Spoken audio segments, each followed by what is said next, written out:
আমার সন্তান আপনাদের ক্লাসে আসক্ত হয়ে গেছে। সেদিন এক অভিভাবক ফোন দিয়ে এমন কথাই বললেন।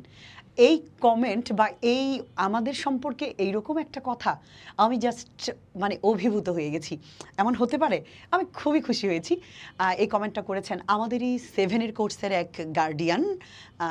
ওনার বাচ্চার নাম তিলোত্তমা। উনি ফোন দিয়ে ওনার হাজব্যান্ড ওয়াইফ দুজনই জব করেন এবং ওনার বাচ্চাকে মানে টেলিভিশনে দেখতে দেন আর কি আমাদের ক্লাসগুলো, মোবাইল দেন না হাতে। তো বাচ্চাটা এখন এমন অবস্থা হয়েছে মাকে প্রতিদিন আপডেট জানায় ক্লাসের সম্পর্কে, কখন কি ক্লাস হবে সে লাইভের আশায় বসে থাকে। আমরা 7-8 ক্লাসগুলো কিন্তু সব লাইভে করাচ্ছি, মানে লাইভেই প্রতিদিন লাইভ করে শেষ করাচ্ছি।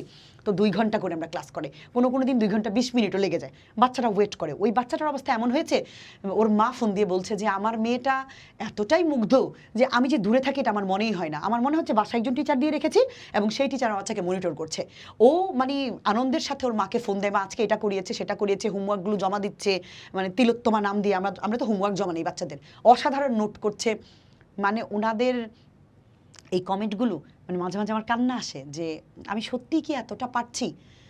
আমি চেষ্টা করছি, আমি এবং আমার শিক্ষক যারা আছেন আমরা প্রত্যেকে।